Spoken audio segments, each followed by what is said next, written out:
pense que c'est important que nous puissions être là. Je bénis le Seigneur. Je crois qu'il y aura une grâce prophétique qui va travailler aussi avec nous ce soir, parce que Dieu a un puissant travail à faire avec les couples chrétiens. Et il y a tellement de défis dans ce monde et la solution à ces défis dans le monde, c'est les couples chrétiens. Donc, je pense que je ne suis pas là seulement ce soir pour partager une exhortation ou un enseignement, mais réellement exercer un travail qui est hautement spirituel.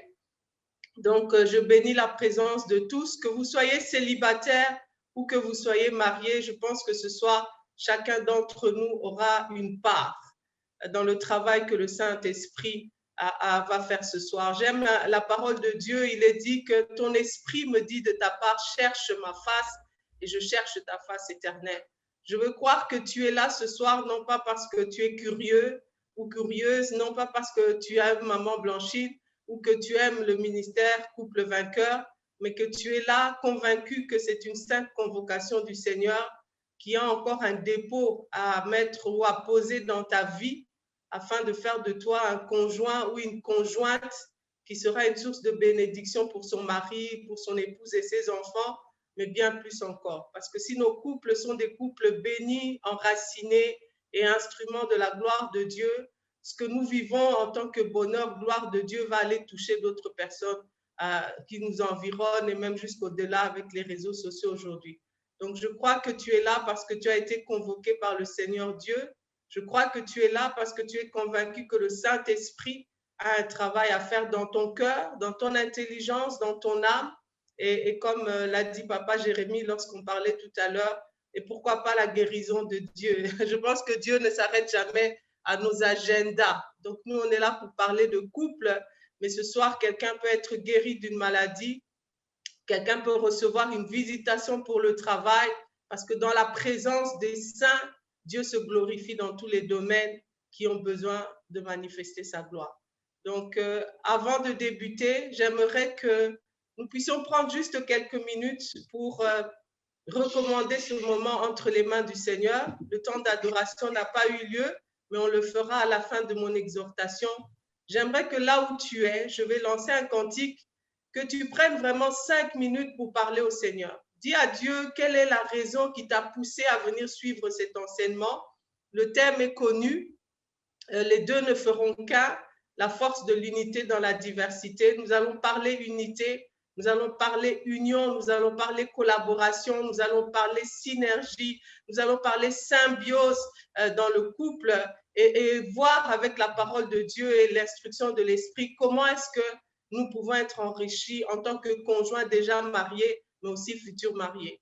Donc, j'aimerais que sous ce cantique, que tu puisses élever ta voix là où tu es. J'espère que tu as un endroit où tu peux prier, que tu puisses dire, Seigneur, me voici, je m'abandonne entre tes mains, prie au nom de Jésus. Alléluia. Saïda barako temesha. Rebakata manaskade mashida babayebes. Éternel Dieu Tout-Puissant, tu es royalement élevé en ces lieux. Dans cette sainte assemblée, ô Dieu, de tes fils et de tes filles qui sont rassemblés dans les nations, nous nous présentons devant ta présence dans ce lieu glorieux où le Saint-Esprit peut encore nous toucher, où le Saint-Esprit peut renouveler notre intelligence, où le Saint-Esprit peut déraciner, défricher, arracher toutes les mauvaises herbes que l'ennemi a plantées en nous afin de nous empêcher d'être l'homme ou la femme qui peut être une bénédiction pour un homme ou une femme et être un instrument entre tes mains pour que son mariage soit glorieux. Seigneur, nous voici parce que nous avons soif de toi, le Dieu qui parle, toi, le Dieu qui sonde nos cœurs, qui connaît les cris que nous n'exprimons pas par des paroles, Seigneur. Entends la prière qui s'élève au-devant de toi ce soir. Nous nous approchons parce que tu es le Dieu qui te laisse trouver. Nous nous approchons parce que tu es le Dieu qui dit « Invoque-moi et je te répondrai ». Ma prière est le vœu de mon cœur, Seigneur, et que ce moment soit la réponse à la prière de quelqu'un qui te demandait instruction, qui te demandait orientation, qui te disait, Seigneur, fais-moi voir si je suis sur la bonne voie. Je prie, Seigneur, que cette rencontre soit une réponse précise à cette prière. Je prie, Éternel, que nous soyons renouvelés dans notre intelligence par l'action de l'Esprit. Paul a dit que ce que nous apportons comme message n'est pas habilement ficelé, éternel et le fruit de la sagesse humaine, mais c'est une démonstration d'esprit et de puissance. Laisse que ta puissance soit manifestée, ô Dieu, au travers de ces moments. Ô Esprit de gloire, Esprit de Christ, viens encore rendre témoignage à la vérité en ces lieux. Viens rendre témoignage à la vérité. Viens rendre témoignage à ta parole, ô Dieu, qui est la source de toute intelligence, la source de la connaissance qui enrichit. Ô Dieu, merci Esprit de l'Éternel. Pendant que nous serons enseignés, dispose nos cœurs à recevoir cette parole.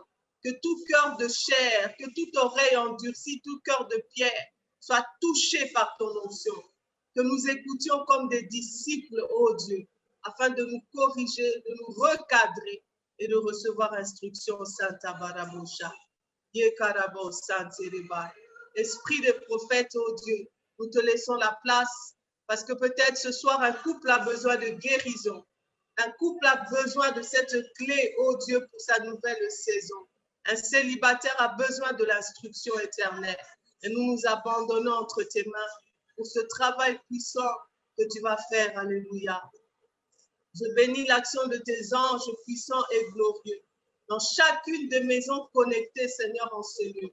Père Saint de Corias Kabai, oui, merci pour tes anges en mouvement pour exercer leur ministère à nos côtés, Seigneur, tandis que ta parole sera prêchée avec puissance.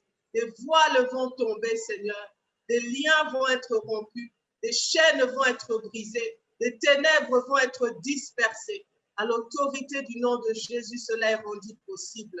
Père, je te dis merci, parce qu'il n'y a qu'un seul que nous élevons ce soir en ces lieux, et c'est le Jésus qui s'est donné, qui est mort à la croix, afin qu'un couple puisse dire que le mariage est bon.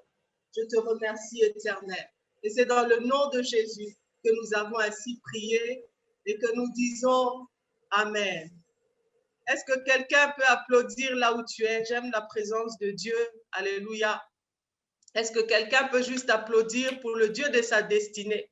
La Bible dit que toutes nos destinées sont en Christ Jésus. Donc, ta destinée qui est liée à ton mariage est en Jésus. Ta destinée qui est liée à ta carrière professionnelle est en Jésus. Ta destinée qui est cachée par liée à ton ministère est en Jésus. Il y a toute la provision de toute la plénitude de la panoplie de la personne que tu es, cette personne riche et variée en Christ. Que tu sois célibataire maintenant, ta destinée glorieuse dans le mariage est aussi cachée en Jésus. Alléluia, alléluia. Que le Seigneur nous bénisse et nous allons passer directement à notre enseignement. Je n'oublie pas, dispose ton cœur. La Bible dit que la parole de Dieu, elle vient sur nous comme une semence qui doit trouver une bonne terre afin qu'elle porte des fruits. Je sais que tu peux te demander peut-être, mais qu'est-ce que cette femme célibataire fait à venir prêcher des couples mariés? Alléluia. Et ce soir, ce que je peux te dire, si tu es là, sois convaincu que le Seigneur a déposé une parole pour toi dans ma bouche. J'aime ce que Naomi a dit à Ruth. Elle voulait écarter Ruth parce qu'elle a dit, bon, maintenant je suis qu'une simple veuve. Je ne peux rien pour toi. Je n'ai pas de mari à te donner. Je ne peux rien. Mais Ruth avait cette dimension, comme la Bible dit, que nous connaissons toutes choses en esprit et non seulement selon la chair. Ruth a vu dans cette veuve qui a échoué dans le mariage, une femme sage qui a un Dieu qui peut faire réussir dans le mariage. Alléluia. C'est vrai que Naomi a une finalité qui est triste. Elle a perdu et mari et fils. Mais Ruth a reconnu dans cette femme une femme qui a une alliance avec Dieu, une femme qui connaissait Dieu, une femme qui avait une sagesse qui n'était peut-être pas exploitée par son mari, mais que elle, Ruth, pouvait toucher à ça. Donc, et nous voyons dans la suite de la parole de Dieu que grâce à la sagesse de Dieu, Naomi, veuve, a pu aider une célibataire, Ruth, à accéder à un mariage de gloire et bien plus encore. Donc ce soir, peut-être je ne suis pas mariée, mais le Dieu que je sers, c'est le Dieu qui a établi le mariage et au travers de sa sagesse qui peut se manifester par le Saint-Esprit, ce soir, tu peux recevoir ta part. Tu peux recevoir ta part. Là, Pierre encore, lorsqu'il répond à la prière de ce mendiant, il dit, je n'ai ni or ni argent, mais ce que j'ai, je te le donne. Donc peut-être je ne suis pas mariée, mais je sais que le Dieu que je sers, comme je le répète encore, c'est un Dieu qui a institué le mariage. Donc, ce que j'ai reçu de lui pour aider les gens à accéder au mariage, à se stabiliser dans le mariage, à reconstruire des mariages qui sont déjà en ruine, c'est ce que je vais vous donner ce soir. Et la Bible nous dit aussi que, c'est Paul qui parle, il dit, paraissant pauvres, mais nous enrichissons plusieurs. Alléluia. Si toi, tu peux voir en moi, au-delà d'une femme célibataire, une servante de Dieu, tu auras ta part ce soir. Et si tu peux discerner ces choses-là par l'esprit, sois rassuré que tu auras ta part ce soir. Alléluia. Alors, vous allez me permettre, je vais basculer dans le PowerPoint, donc je vais quitter l'image et on y reviendra à la fin pour la prière. Donc, je vais partager mon écran avec vous parce que j'entre d'abord dans cette partie qui est pour moi non pas une exhortation, mais c'est un enseignement. Et je pense que c'est un enseignement qui, si tu es célibataire, aborde-le comme des choses qui vont t'aider à faire un bon choix du conjoint ou à peut-être mieux orienter tes critères de choix. Si tu es déjà fiancé, prends-le comme un élément que tu devras discuter avec ton futur conjoint ou ta future conjointe. Et si vous êtes marié, après ce moment, asseyez-vous ensemble en couple et réfléchissez à tout ce qui a été dit. Voyez ce qui doit être corrigé, voyez ce qui doit être ajouté. Et chacun de nous va aller s'appuyer sur la grâce de Dieu pour le travail qui doit être fait. Donc, je vais partager mon écran. Est-ce que Monsieur Teddy peut me donner l'option de partager mon écran? Comme ça, je vais y aller. J'espère qu'il est toujours là.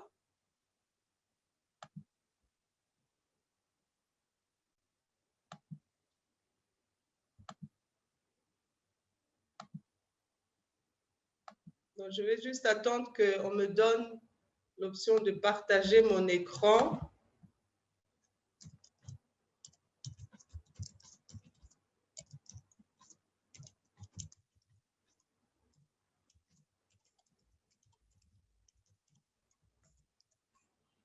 J'espère que M. Teddy m'entend. Je réessaye. OK, c'est bon. Merci beaucoup, M. Teddy.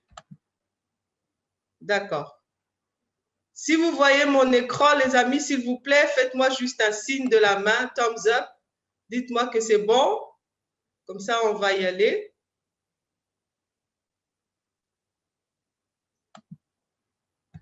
Je veux juste être sûr, OK? Voilà, j'ai 4 personnes sur 31 qui voient mon écran. OK. Donc, si vous ne voyez pas mon écran, j'espère que tout le monde sait. Je vois Axel, Christelle, Joël, c'est bon. Donc, je pense que c'est bon pour tout le monde. On va y aller directement. Je pense qu'il y a un travail qui doit être fait ce soir et on va gagner le temps pour exploiter le plus de ce qu'on nous donne. Allez. Alors, comme je l'ai dit, c'est un enseignement et on va y aller ce soir pour qu'ensemble nous puissions gagner quelque chose. Notre thème, c'est les deux ne feront qu'un, la force de l'unité dans la diversité. Ici, nous parlons de l'homme et la femme unis dans les liens du mariage qui entrent dans le mystère de ces un, de deux qui font qu'un. Donc, la force de cette unité dans la diversité. Et Éphésiens 4, 11 à 12 nous dit ceci, et il a donné les uns comme apôtres, les autres comme prophètes, les autres comme évangélistes, les autres comme pasteurs et docteurs. Pourquoi? Pas pour nous prévaloir de nos titres, pas pour manipuler les gens, pas pour avoir de la reconnaissance ou quoi que ce soit, mais le Seigneur nous a donné cette opportunité de pouvoir le servir au travers des ministères pour le perfectionnement des saints en vue de l'œuvre du ministère et de l'édification du corps de Christ. Je crois que je suis là dans ma casquette de servante de Dieu, dans ma casquette d'enseignante pour perfectionner les futurs couples, pour perfectionner les couples qui suivent cet enseignement ce soir, afin de vous tailler par la grâce de Dieu, de vous donner des éléments qui vont vous permettre de vous structurer, de vous renforcer, de vous aiguiser, de vous préparer pour que votre mariage ne soit pas seulement un mariage pile en lit, comme on dit à Kinshasa, tout le monde est content, mais que ce soit un mariage qui soit utile pour le royaume, un mariage qui soit une plateforme pour le ministère, un mariage qui soit encore un instrument entre les mains de Dieu pour édifier son corps. Parce que les chrétiens ont besoin de voir des mariages qui réussissent par la grâce de Dieu. Alors, si nous voulons entrer dans notre thème, c'est important que vous et moi, nous soyons d'accord sur ce que j'appelle les fondations de notre exhortation. Parce que le danger aujourd'hui, il y a tellement d'enseignements, mais si nous ne posons pas les bases, vous allez dire amen à des choses pour lesquelles vous n'êtes pas éligible, si je peux dire ça comme ça. Parce que la parole de Dieu ou les promesses de Dieu ne sont pas cadeaux pour tout le monde. La parole de Dieu est pleine de principes, de lois, de règles qu'il faut respecter afin d'expérimenter la dimension de bénédiction qui est derrière le commandement, derrière tel passage biblique. Donc, c'est important que lorsque nous voulons découvrir ensemble quelle est cette force de l'unité dans la diversité, que nous soyons tous d'accord sur quelle base nous bâtissons notre enseignement ou notre exhortation de ce soir. Donc, j'aimerais que vous et moi, nous soyons en accord que lorsque nous parlons de mariage dans cet enseignement, nous parlons du mariage chrétien. Et lorsque nous parlons de mariage chrétien, c'est une relation pas entre un homme et un homme, pas entre une femme et une femme, mais c'est une relation entre un homme et une femme, mais ça ne s'arrête pas là. Donc, cet enseignement, déjà, ça te permet de voir est-ce que mon couple se situe à ces briques de fondation, comme l'image que vous voyez. Est-ce que mon fiancé, ma fiancée, démontre déjà des signes favorables par rapport aux briques de fondation que maman Blanchine est en train de poser? Est-ce que dans les critères, moi qui suis célibataire, dans les critères de conjoint pour que je présente à Dieu, donne-moi un homme, donne-moi une femme, est-ce que je mentionne ces éléments-là? Donc, le premier élément sur lequel se base cet enseignement, c'est que nous sommes d'accord que dans ce mariage chrétien, nous parlons de deux conjoints qui sont des chrétiens nés de nouveau. Nés de nouveau, ce sont des chrétiens qui sont nés de Dieu. Ils ont abandonné la vie du monde, ils ont tourné le dos au monde, ils ont renié le monde, le vieil homme est mort et c'est une créature nouvelle qui est en eux. Parce qu'aujourd'hui, il y a beaucoup d'abus dans le corps de Christ. On demande à des femmes battues, à des femmes violentées, de rester et d'être soumises à des hommes qui sont rebelles à Dieu. On demande à des hommes, maris, aimez vos femmes, à des femmes qui sont insoumises à Dieu. Donc, les fondations sont très importantes pour que nous puissions expérimenter la gloire de Dieu. Donc, il y a une chose d'abord qui est importante. Donc, nous parlons, oui, d'un homme et une femme mariés, mais ce sont deux personnes nées de nouveau, soumises à Dieu et conduites par le Saint-Esprit. Je vous encourage à aller lire les passages de Jean chapitre 3, verset 3, Jacques chapitre 4, le verset 7, et 2 Corinthiens 5, 17, 1 Jean 3, 9. Donc, je vous encourage, la Bible dit que si on n'est pas né de nouveau, on ne peut pas comprendre les choses du royaume. La Bible dit, soumettez-vous à Dieu et le diable fuira loin de vous. Donc, l'appel à la soumission n'est pas quelque chose que Dieu demande à la femme d'abord pour son mari, mais que Dieu demande à tout enfant de Dieu. Donc, le conjoint qui peuvent vivre la richesse de cette diversité, c'est deux conjoints qui reconnaissent chacun individuellement qu'ils sont nés de Dieu, qu'ils sont soumis à Dieu et que leur vie n'est pas conduite par les conseils des amis, les conseils des hommes de Dieu d'abord, les conseils des belles-mères ou des beaux-pères, les conseils de ces mecs ou des belles-sœurs ou des beaux-frères ou d'un livre, d'un sage, d'un coach en sexualité, d'un coach en relation sentimentale, mais que leur vie est d'abord conduite par le Saint-Esprit. La deuxième fondation de notre enseignement, c'est que nous reconnaissons que ces deux conjoints dans le mariage dont nous parlons ont été unis devant Dieu. Parce que d'abord, le mariage est divin. C'est une institution de Dieu. Avant d'être une institution de Dieu, c'est Dieu qui valide notre choix. Je ne suis pas trop dans la dimension d'aller prier pour que Dieu te montre. Je dis que c'est Dieu qui valide le choix. C'est Dieu qui te dit, ce choix-là, il est fait pour m'honorer. Il est fait pour me permettre de me servir. Donc, quand tu vas aller chercher quelqu'un qui ne connaît pas Dieu ou qui a l'apparence de la piété, mais qui renie ce qui en fait la force, Dieu n'est pas derrière ce choix. Donc, c'est deux conjoints qui se sont unis. Donc, les célibataires, vous devez vous assurer que Dieu est favorable à votre union, future union, devant Dieu, devant les familles aussi, pour ceux qui nous suivent à partir de l'Afrique. Hein, la validation des familles est très importante. Je m'appuie sur Matthieu 19,6 qui dit que le mariage soit honoré de tous. Et le tous là inclut aussi les familles.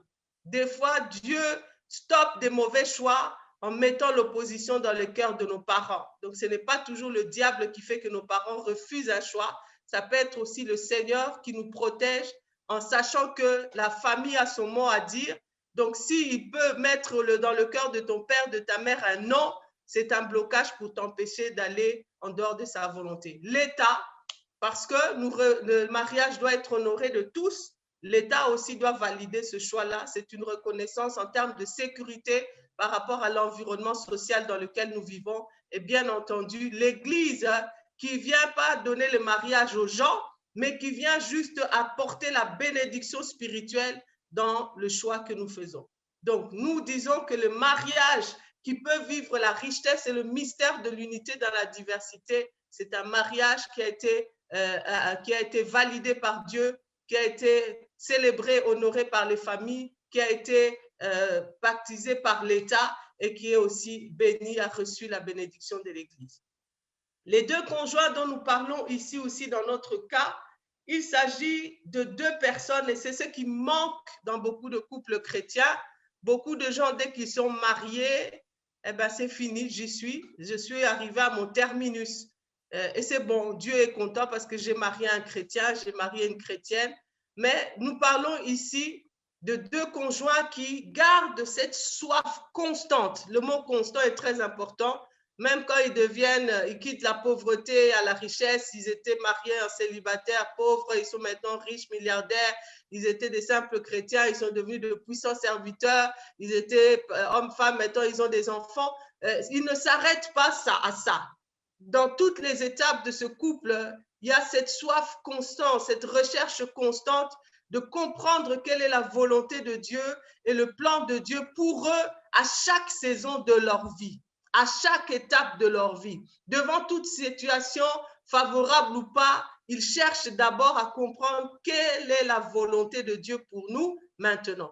Dans cette dimension de recherche constante, elle est cultivée d'abord individuellement par chacun des membres du couple qui dit oui, maintenant cet homme m'a honoré devant mes parents, mais je continue à chercher qu'est-ce que Dieu attend pour moi pour cet homme. Qu'est-ce que Dieu aussi attend pour moi en tant que femme mariée, mais dans cette dimension où malgré que je suis épouse de, je reste d'abord une fille de Dieu. Comment est-ce que Dieu veut que je me construise? Et demain, si je deviens mère, qu'est-ce que Dieu attend de moi en tant que mère? Parce que mon mari peut vouloir que j'éduque les enfants dans cette dimension, mais qu'est-ce que Dieu attend de moi? Donc, il y a cette dimension constante de chercher à comprendre la volonté de Dieu individuellement, mais des temps aussi de recherche, des temps de prière, des temps de méditation en couple, et pour ceux qui ont des enfants, des temps de prière et de retraite en famille, pour dire quelle est la volonté de Dieu pour notre famille.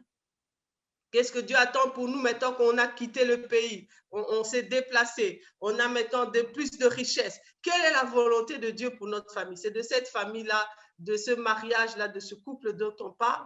Et la dernière fondation pour mon enseignement de ce soir, c'est ces deux, et j'aime ça, deux conjoints qui ont comme objectif premier, pas d'être d'abord heureux ensemble, mais qui disent God first. God first, God first. Dieu d'abord. Dieu en premier.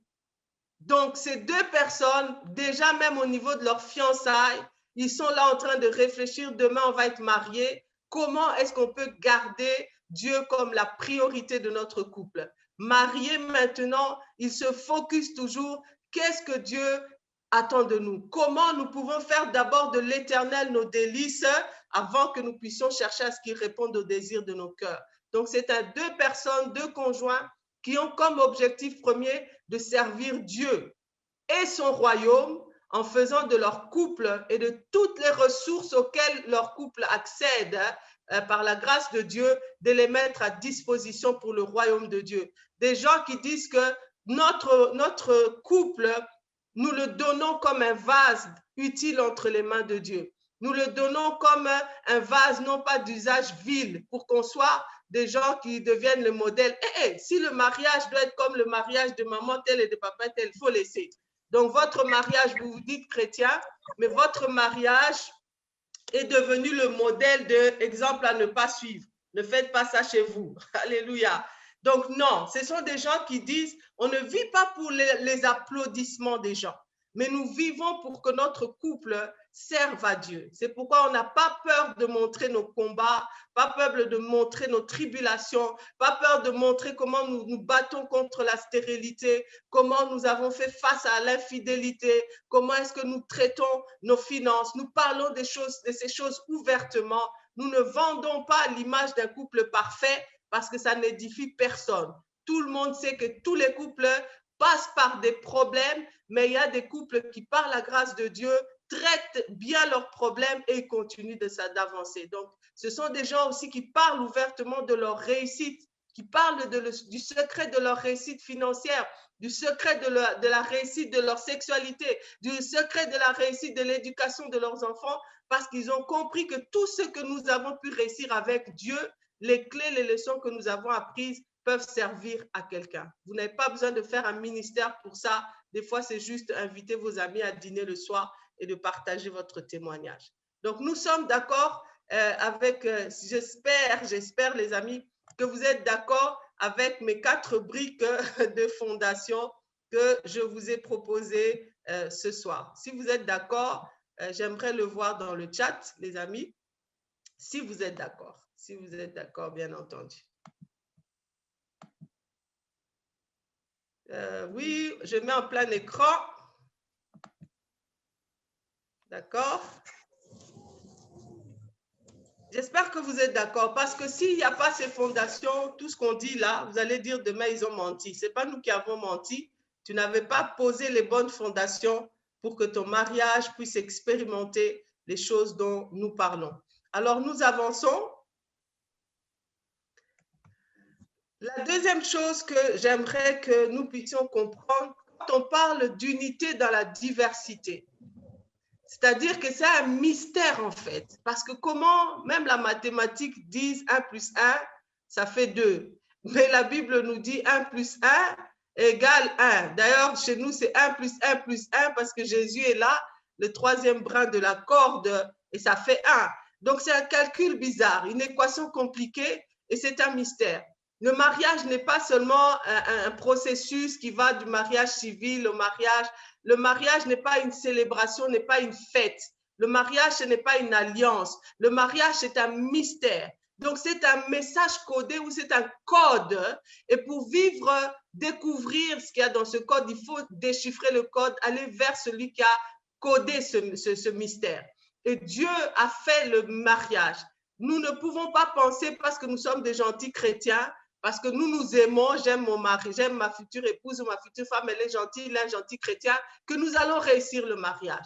Ce n'est pas parce que je ne pêche pas, je ne suis pas adultère, ma femme est une femme soumise, que vous allez réussir. Comprenez que le mariage est un mystère et qu'il faut un travail volontaire de notre part d'aller chercher la pensée de Dieu dans sa parole. C'est bien, je suis coach, j'encourage les coachs, les gens qui mettent dans l'expertise pour aider les autres, les coachs relationnels, mariage, on a besoin d'eux. Mais avant de recourir à eux, Dieu est là pour nous aider à percer les mystères du mariage. Et l'un des éléments qui est codé dans le mariage, c'est cette dimension de la diversité, de ce 1 plus 1 qui reste 1. Cette unité-là qui se manifeste alors qu'il y a 2 personnes totalement différentes, 2 personnes avec des backgrounds, avec une histoire personnelle différente, avec un passé différent, avec une culture différente. On peut tous être congolais de la même tribu, mais on peut avoir une culture personnelle parce qu'au-delà même de l'éducation, dans la même maison, les parents peuvent donner une éducation, mais ils produisent des enfants qui ont des caractères totalement différents. Donc, retenez les amis, et je ne veux pas faire peur aux célibataires, mais je veux vous rassurer que le mariage, pour le réussir, il faut travailler dessus. Il faut travailler dessus. Ce n'est pas parce que vous aurez de l'argent que vous serez heureux. Ce n'est pas parce que ta femme préparera bien que ton mari sera un mari gentil qui t'aide dans les tâches ménagères, que vous allez vivre le bonheur du mariage. Il faut aller chercher à décoder ce mystère auprès du Seigneur. Et ce soir, nous voulons parler d'un des codes de l'unité dans la diversité. Et cette unité, ce mystère, il est pleinement par rapport à la volonté de Dieu. C'est un mystère qui est appelé à être visible. Donc le monde doit se dire, comment est-ce possible? Deux personnes tellement différentes, mais comment est-ce qu'il y a tellement cette synergie, cette symbiose-là? On va dire, c'est parce que ce sont des chrétiens. Vous comprenez comment Dieu a voulu faire? Non, c'est impossible. Deux personnes qui viennent avec un passé différent, qui ne peuvent pas s'entendre aussi bien, ne peuvent pas réussir. Mais Dieu dit, si c'est possible, regardez au mariage chrétien. Genèse chapitre 1er, verset 26 à 27, la partie surlignée en rouge est celle qui est la plus importante pour nous. Dieu dit ceci, faisons l'homme, et ici on ne parle pas de l'homme masculin, mais on parle de l'homme humanus, qui est l'humanité. Faisons l'homme à notre image, selon notre ressemblance. Donc l'homme, Dieu en créant l'homme à son image, c'est-à-dire qu'il y a le divin dans l'humain. Il dit, je crée l'homme à mon image. Il crée, et quand il y a une répétition comme ça en théologie, dans la lecture de la parole de Dieu, quand il y a une répétition comme ça de mots, c'est qu'il y a une assistance, il y a une vérité qui doit être saisie. Donc Dieu créa l'homme à son image, il le créa à l'image de Dieu. Dieu insiste, et aujourd'hui il avait raison d'insister, parce qu'on prétend que nous sommes des descendants du singe, mais nous ne sommes pas créés à l'image des bonobos, nous ne sommes pas créés à l'image des gorilles, nous sommes créés à l'image de Dieu. Si on t'arrache ça, il y a un problème. Parce que si c'est dans le bonobo, dans les singes, que tu dois tirer l'essence de qui tu es, il y a un problème. Mais nous comprenons qu'il y a une puissance, il y a une richesse dans le fait même que nous sommes créés à l'image de Dieu, hommes et femmes. Dans ce siècle, dans nos cultures, où Dieu savait que beaucoup de nos cultures africaines et autres allaient dire que la femme est inférieure, la femme est subordonnée, la femme est une moitié d'être humain, etc. Il fallait qu'il dise ça. Dieu savait qu'il y aurait l'apartheid, il savait qu'il y aurait la ségrégation raciale, il savait qu'il y aurait le racisme. C'est pourquoi il fallait qu'il dise qu'il a créé homme, tout homme, noir, blanc, jaune, chinois, à son image. Donc ici, Dieu crée l'homme et la femme à son image. C'est très important, retenons ça les amis. 1 Corinthiens 12, 4 à 6. J'aime ce verset, très peu exploité dans nos églises. Il y a diversité de dons, mais le même esprit. Déjà dans nos églises, dès que le don est différent du pasteur, il y a un problème, il y a un combat, on chasse les gens. Diversité de ministères. Dans nos églises, c'est très rare de développer les ministères. Des fois, on les appelle ministères, mais ce sont juste des départements de l'église. Ministère, c'est ministère. Donc, la Bible dit, il y a diversité de ministères, mais le même Seigneur. Diversité d'opérations. Donc, ce que toi, tu ne comprends pas, que tu n'es pas habitué à faire avec le Saint-Esprit, il ne faut pas toujours dire que c'est démoniaque. Parce que le même esprit qui parle, te donne des choses sans que tu parles en langue, passe par quelqu'un d'autre en parlant en langue. Toi, tu entends la voix de Dieu d'une voix audible. D'autres, ils voient une main qui écrit des choses. Alléluia. Diversité d'opérations, mais le même Dieu qui opère tout en tous. Nous parlons de l'unité dans le couple liée à la diversité entre les deux conjoints. Et nous voyons que cela vient du fait même, parce que nous parlons que Dieu a créé l'homme à son image. Et l'image de Dieu, c'est l'image, la ressemblance de Dieu. Ressembler à quelqu'un, c'est avoir les mêmes comportements, les mêmes attitudes, les mêmes mimiques. Donc, Dieu opère dans la diversité. Les amis, vous voyez, Dieu opère dans la diversité. Le Saint-Esprit opère dans la diversité. Le Seigneur Jésus opère dans la diversité. Dieu le Père opère dans la diversité. Donc, si nous, hommes et femmes créés à l'image de Dieu, nous n'opérons pas dans la diversité, nous passons à côté, nous passerons à côté du plein potentiel de ce que nous pouvons être pour notre mari, pour notre épouse, pour nos enfants au sein de notre couple. Jean 14, 12 à 14. La partie en rouge est celle qui m'intéresse, c'est Jésus qui parle. Il dit que afin que le Père soit glorifié dans le Fils. Alléluia. Peut-être tu n'es pas ouvert à l'option dans ta théologie, dans ta dénomination, on ne parle pas de la Trinité, mais je pense que toi et moi, nous sommes d'accord que nous n'avons pas trois dieux, nous avons un seul Dieu qui est Père, Fils et Saint-Esprit.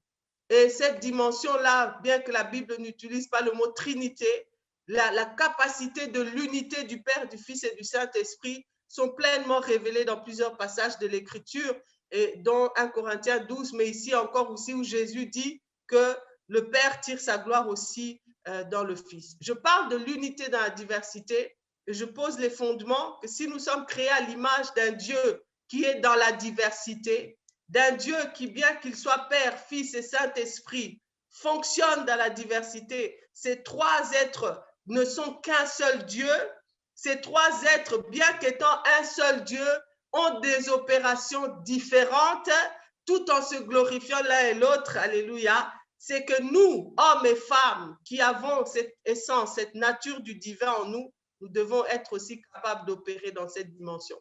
Ce soir, à chaque fois que je parlerai de diversité, à chaque fois que je parlerai d'unité, j'aimerais que vous reteniez d'autres mots comme unité, la synergie. Synergie, c'est lorsque des entités différentes sont tellement en alignement, tellement en communion, qu'on n'arrive plus à faire on voit que c'est différent, mais ils forment un tout.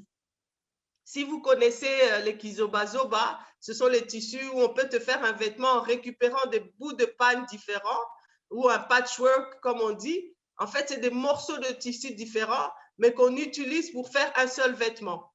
C'est ça, en fait, l'image que Dieu voit du couple chrétien. Cet enseignement est important parce que dans nos églises, on enseigne que les gens doivent se diluer. La femme doit disparaître pour que son mari existe, et c'est ça le mariage heureux. On dit à l'homme que tu dois être le chef de la maison, donc c'est toi la tête pensante, c'est toi qui prends le leadership, tu fais tout, on va bien comprendre ces choses-là.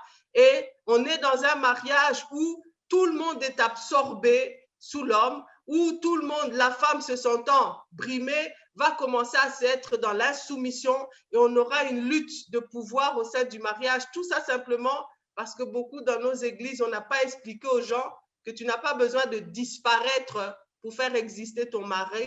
Tu n'as pas besoin de faire disparaître ta femme pour que toi, tu existes. La force de votre mariage, c'est votre capacité à trouver dans vos individualités la façon d'opérer en tant qu'un. Et la colle qui vous permet de faire ça, c'est le troisième brin, c'est Jésus. Une corde à 3 fils peut se briser difficilement. C'est ce qu'Ecclésiaste 4,12 nous dit. On parle de cohésion, cohésion. Hein? Jésus l'a dit, tout royaume divisé contre lui-même ne peut pas subsister. Les mariages chrétiens échouent parce qu'on n'arrive pas, nous, les serviteurs de Dieu, nous, l'Église, on n'arrive pas à accompagner les couples, à comprendre comment se découvrir soi-même, comment trouver un moyen de trouver des alignements, des concordances, une synergie avec ce que l'autre est, qui est différent de ce que nous sommes, pour produire des mariages riches, des mariages divers, des mariages puissants qui peuvent édifier le corps. Unité et collaboration. J'espère que ça avance bien jusqu'à présent, les amis. Est-ce que je peux voir si ça passe bien? Vous pouvez faire un signe dans le chat, non pas pour m'encourager, mais pour me montrer que nous évoluons bien. Nous parlons de l'unité dans la diversité et de voir cette force. Quand on parle de force, on parle d'une richesse. Alléluia. Il y a cette phrase, je la prends, c'est une phrase d'un païen, elle n'est pas un verset biblique, donc vous n'êtes pas obligé de dire Amen. Mais c'est une phrase très inspirante et je vais la mettre dans un contexte chrétien. Henry Ford a dit ceci, se réunir est un début. Se réunir est un début. Il dit, rester ensemble est un progrès. Travailler ensemble est la réussite. Et je le mets, je l'extrapole dans le domaine du couple parce que nous parlons de l'unité du couple dans la diversité. Je dirais se marier Hein, vous avez fait le pilon-lit, mariage à la commune, l'église vous a béni. Ce n'est que le commencement. Mais ça peut être le commencement de la fin. Il y a des gens qui peuvent dire que c'est la vérité. La deuxième phase importante, rester ensemble, hein, c'est déjà un progrès. Avoir fait 3 ans de mariage, 5 ans de mariage, 10 ans de mariage, vous avez raison de célébrer chaque année ou que vous avez passé ensemble. C'est un réel progrès. Félicitations à vous. Mais ce que le royaume cherche, ce n'est pas que vous restiez 10 ans ensemble alors qu'il y a des gens dans ce couple-là, l'un des conjoints ne sert à rien au royaume de Dieu. Alors que la femme est abusée, alors que l'homme est frustré parce que sa femme est insoumise, elle est rebelle. Mais les gens vous voient, ah, ils ont fait 10 ans de mariage, ils ont eu 5 enfants, ils parrainent. Mais vous savez vous-même que votre couple est mort. Mais vous faites pour les apparences. Donc, les gens peuvent rester ensemble, c'est déjà un progrès, mais ce n'est pas la finalité. Ce que Dieu cherche, c'est que vous travaillez ensemble, que dans un couple homme et femme, vous serviez au dessein de Dieu. J'aime Josué qui dit moi, il dit pas seulement moi, parce que lui était un homme d'exploit, il dit moi et ma maison. Et lorsque Josué dit ça, il dit donc moi, ma femme, mes enfants, mes serviteurs, toute personne qui se retrouve dans ma maisonnée, parce qu'en ce temps-là, quand il parlait de leur maison, ça incluait les travailleurs, les domestiques. Il dit, moi et ma maison, nous servirons l'Éternel. Alléluia. Alléluia. Alléluia. Se marier, félicitations à vous qui avez déjà fait tomber les chaînes du célibat. Nous nous prions pour la grâce de Dieu. Bravo à vous qui avez fait 1 année, 2 ans, 3 ans dans le mariage. Félicitations, vous avez progressé. Mais le royaume cherche des hommes et des femmes, des maris, des épouses qui travaillent ensemble pour l'avancement du royaume. Il cherche des parents avec leurs enfants qui servent le royaume. C'est comme ça qu'au dernier jour, vous n'aurez à rougir de rien et que Dieu pourra vous dire, Papa Songolo, Maman Songolo, voilà votre couronne, entrez dans le repos de votre maître. Alléluia. Alors, on va aller rapidement. Je me permets d'utiliser cette définition. N'ayez pas peur, vous dites, Maman Blanchine, c'est quoi ça? C'est un enseignement chrétien. N'ayez pas peur, ne vous déconnectez pas. Nous sommes toujours dans un enseignement chrétien. Je vais extrapoler cette définition de la collaboration parce qu'on a dit l'unité, c'est la même chose que la collaboration. Je vais extrapoler ces définitions et les mettre dans le contexte du mariage. Vous êtes d'accord? Vous êtes prêts avec moi? Vous lisez ce qui est écrit, moi je vais le lire dans le contexte du mariage. Donc moi je vais dire ceci, un mariage efficace, un mariage où il y a l'unité dans la diversité, un mariage où il y a synergie, il y a cohésion, il y a communion entre l'homme et la femme, c'est un mariage qui a compris que le mariage est complexe. Le mariage demande l'engagement volontaire. Le mariage est une fonction, un processus dynamique. Donc, ce n'est pas qu'on s'arrête, on est arrivé. Et que dans le mariage, il y a des changements constants. Tu as épousé une femme qui était très mince, elle avait une belle taille. Après la première, deuxième grossesse, elle a pris du poids. Le changement physique est là. Ton mari était très actif sexuellement. Au fur et à mesure, il commence à vieillir, il perd de la libido. Les changements sont là. Vous aviez beaucoup d'argent au début, vous en avez moins maintenant. Vous étiez en bonne santé, la maladie a frappé votre couple. Donc, dans le mariage, parce qu'il y a des changements qui sont constants, mais il faut cette dimension d'individus, donc ces deux couples, ces deux conjoints qui décident, c'est une décision de travailler et de réfléchir ensemble. Hommes et femmes décident de travailler et de réfléchir ensemble dans le but de produire ou de créer les choses qui servent au royaume. L'objectif, c'est de servir au dessein de Dieu. Donc, la collaboration ou l'unité dans cette diversité, c'est lorsqu'un homme et une femme comprennent que le mariage, en fait, c'est un environnement complexe. C'est comme ça que je dis, c'est pas parce que vous servez Dieu, vous êtes puissant dans l'église, que vous allez être puissant dans le mariage. Nous le voyons, combien de couples de serviteurs ont des problèmes dans le mariage parce qu'ils ont cru que la dimension prophétique, la dimension de maîtrise de la parole, c'est ça qui peut les aider à réussir dans le mariage. Non, le mariage est un environnement complexe et il a besoin de l'engagement des deux personnes, de travailler ensemble, de réfléchir ensemble, pas aller toujours dire, bon, pasteur, viens parler, parrain, marraine, viens parler. Non, nous aussi, on est capable, moi et mon mari, moi et ma femme, de nous asseoir, d'invoquer l'Esprit de Dieu, de méditer la parole de Dieu, après peut-être avoir consulté la sagesse des encadreurs, mais au final, nous collaborons ensemble, nous sommes riches ensemble en tant qu'hommes et femmes parce que nous avons compris que nous devons mettre de côté nos différences, accepter de résoudre nos conflits, etc.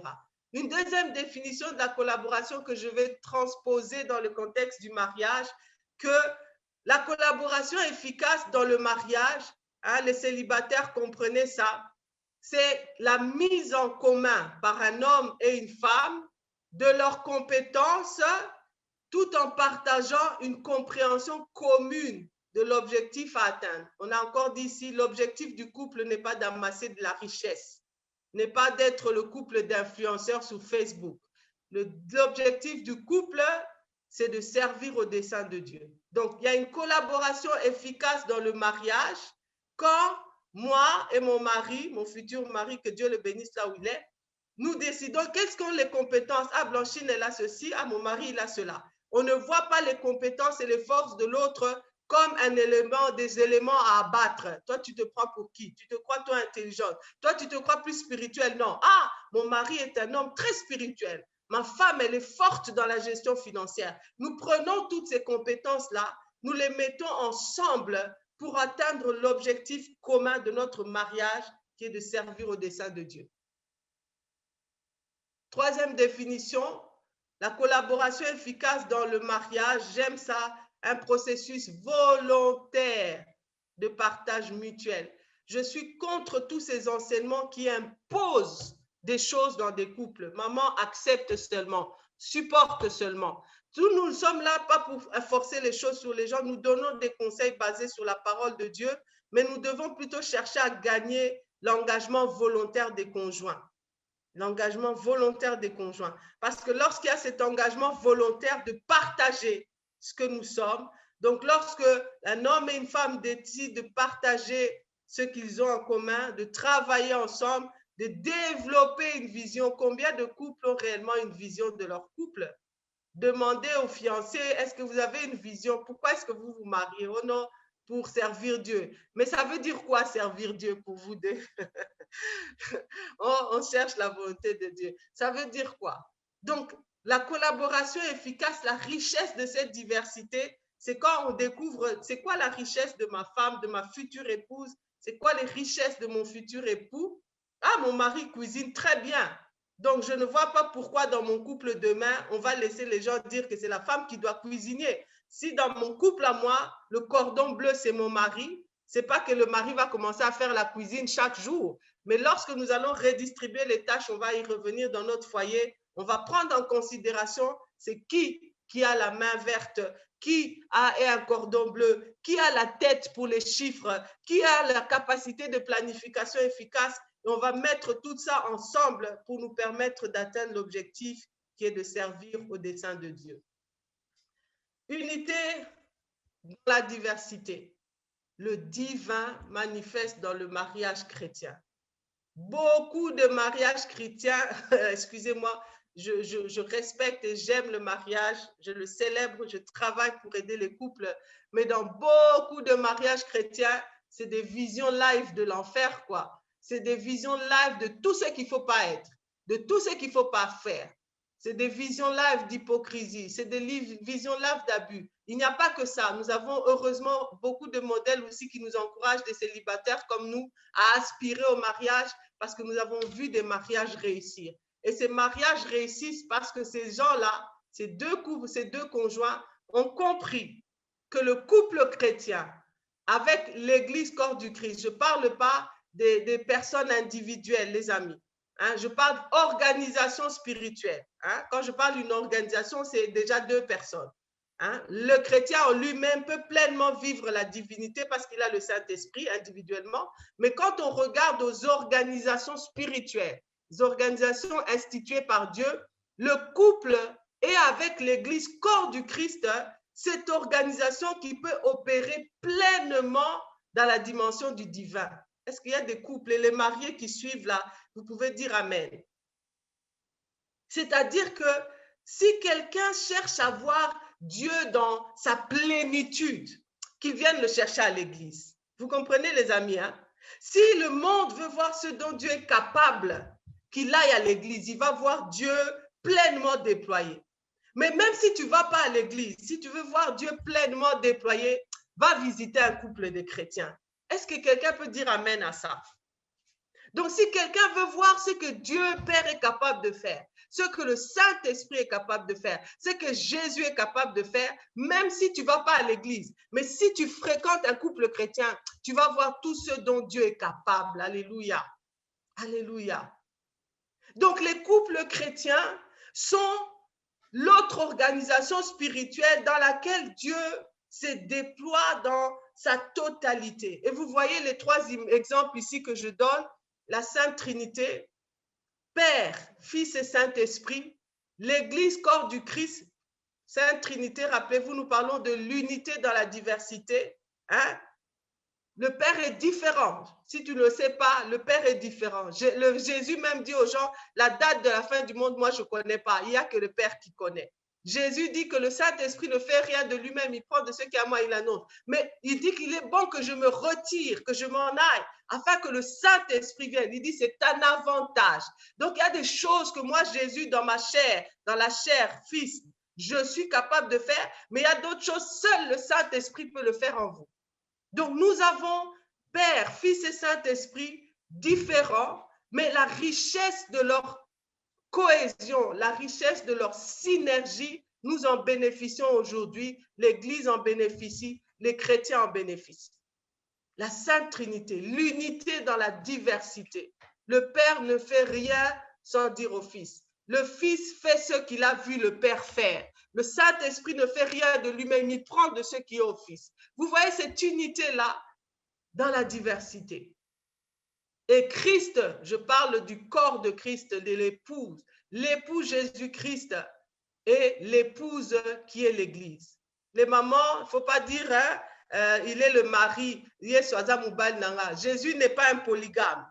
La seule personne qui est l'épouse de Jésus, c'est l'Église, si on peut dire Église universelle. Donc Jésus n'est pas l'épouse, il n'est pas l'époux des chrétiens individuels. Jésus est l'époux de son Église, de son Église. Donc nous voyons que Jésus-Christ, et c'est comme ça qu'il dit à son Père, je te présenterai une épouse sans ride ni tache. Il dit, tout ce que j'ai fait, vous allez le faire aussi. Hein? Jésus dit que nous sommes ses amis, il ne cache rien à son Église. Jésus fait confiance, il est parti. Il a laissé son Église faire le travail. Il est toujours là en action, mais il a laissé l'Esprit de Dieu travailler. Il y a des maris qui sont incapables de laisser l'argent à sa femme, la carte de crédit. Il n'a pas confiance.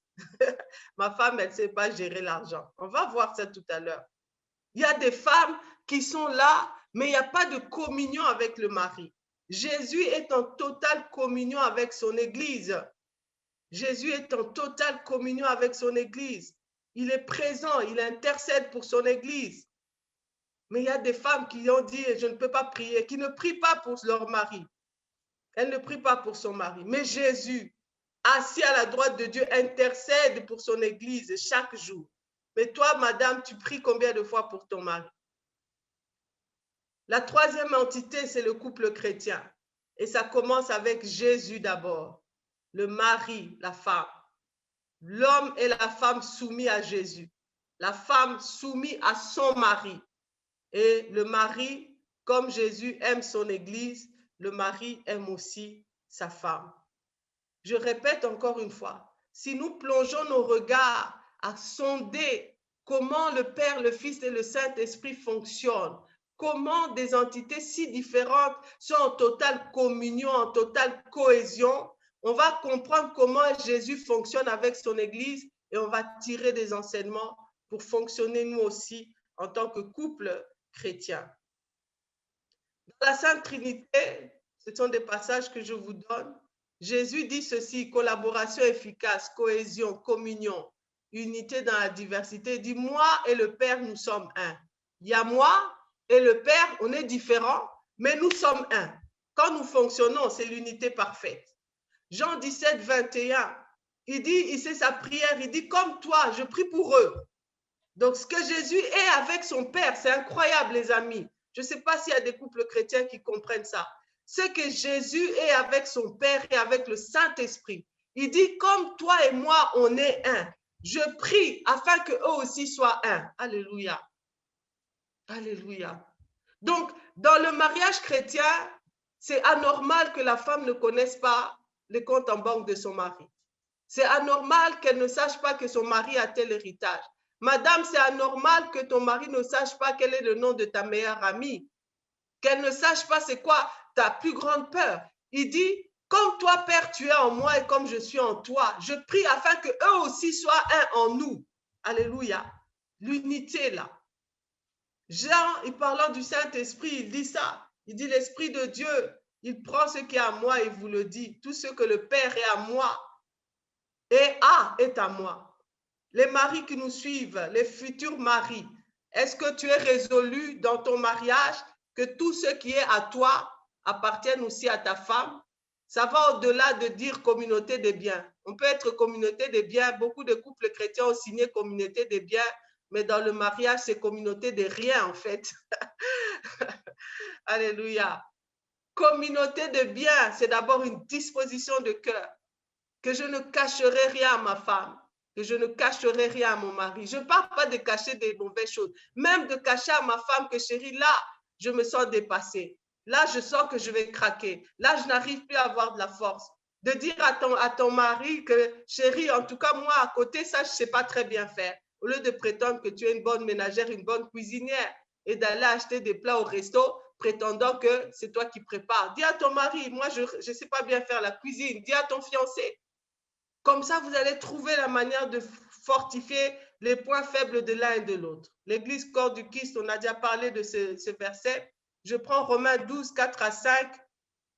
Plusieurs membres dans un seul corps et que tous les membres n'ont pas la même fonction. Je vous renvoie dans cette image où c'est dans tous les couples, ce n'est pas seulement chez les chrétiens en Afrique. Les jeunes mariés ont l'habitude de se faire des modèles ensemble en pagne. Hein. Le monsieur porte la chemise et puis la femme a la robe, etc. C'est comme pour dire qu'on est maintenant des jumeaux. Mais ce n'est pas ce que la Bible attend. La Bible attend que dans cette unité du mariage, un seul corps, que chaque membre ait sa fonction. Que malgré que vous êtes maintenant unis, que le lien spirituel qui se lie au travers de Christ a fait de vous un seul corps. Mais Dieu veut que chacun de vous ait conscience de sa singularité, de sa particularité, et que vous mettiez ça ensemble pour produire un mariage riche. Alléluia. Plusieurs membres, un seul corps. Quand vous voulez travailler sur la richesse de votre couple, vous devez étudier vos comportements et les fiancés, c'est le moment. Parce qu'il n'y a rien de pire que de vouloir faire devenir l'autre ce que toi tu es. De faire devenir l'autre ce que toi tu aimes.